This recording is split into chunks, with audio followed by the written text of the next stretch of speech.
Okay, our topic now is pruning. We are not talking about shearing the bushes outside or yard work by any means. With me, both from Cortex Leadership Consulting, we have Cortland James, Executive Coach, Linda McNutt-Foster, CEO. Thank you guys both. Thanks for having us. Thank you. To tell Our me how Corecast. Our Yes. Corecast. I know, I keep saying our podcast for Virginia at Work, but again, I like your little Corecast, catchy phrase.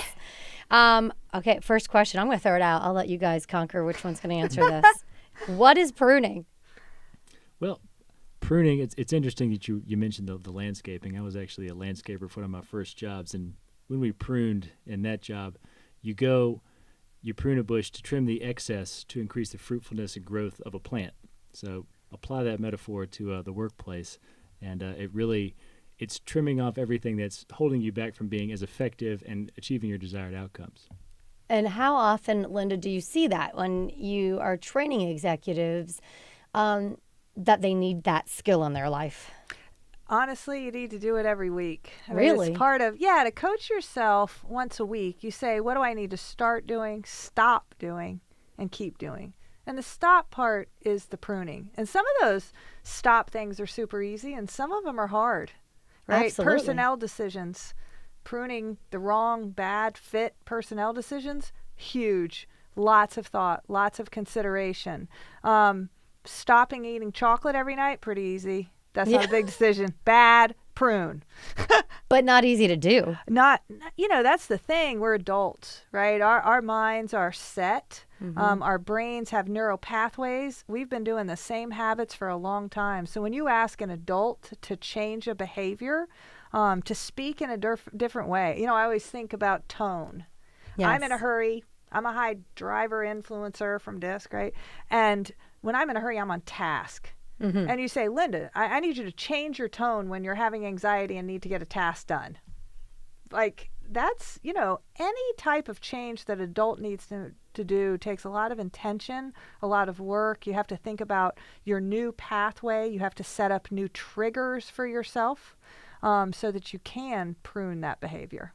And, Cortland, here's a question, too, and it kind of stems from what you were just answering. We do this DISC assessment, the driver, influencer, supporter, and calculator. Good Look job. at that. I'm on it. Look at that. I remember these things.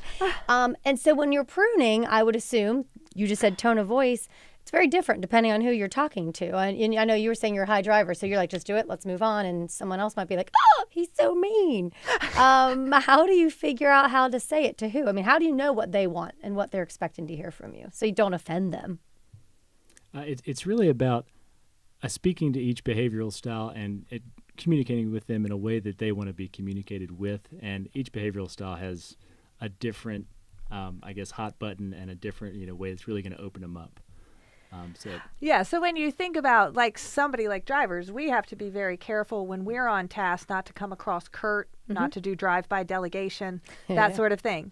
Supporters, we may need to coach them to be more assertive. So, if I'm working with someone who's a different behavioral style than we are, we have to actually ask them, you need to speak up more in a meeting. Right? You may need to have a more authoritative tone at certain times. And that's very difficult for them. So if you're a behavioral style that loves to sit back, listen, right? You may think speaking up at any time during a meeting may be disrespectful. It may cause you a lot of anxiety to speak up, where for us it causes us a lot of anxiety not to speak up. Cortland, you do a lot of these executive coach training with these CEOs and whatnot.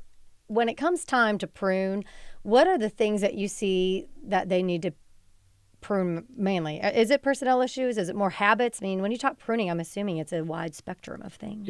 It encompasses a lot of stuff, and it comes down to what their outcome is. So that's the first step in deciding, what they need to prune, because it's different for everybody. Depending on their desired outcome, that's going to determine if it's tasks, it could be a habit. For example, if someone's trying to their outcome is, I want to live at a healthy body weight and just be healthier.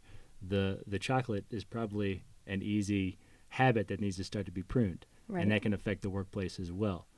When it comes to achieving a strategic initiative, then it comes down to you to identify the outcome and then break it down by time. And like Linda was saying, you get it down to a week space and you say, what is going to lead to the accomplishment of that outcome? And everything else gets pruned. Right. So you set the outcome and then you go, is this particular action serving me to get to that outcome? So if I'm a leader and I have an outcome of being much more effective and leading a major initiative, and I have every employee on my small team having to copy me in on every aspect of that project, I need to prune that. That's not feasible because I'm spending an hour every day just sifting through all of those emails. So this is something for people to think about as we wrap this up. You're on your way to work right now and you're racing to get the kids to a softball practice, or I've got this, and you're looking at this list of things you have to do during the day and you're like, not a single one of these can get pruned. Every single thing on this list of my day is important. Let's talk about how to prune coming up.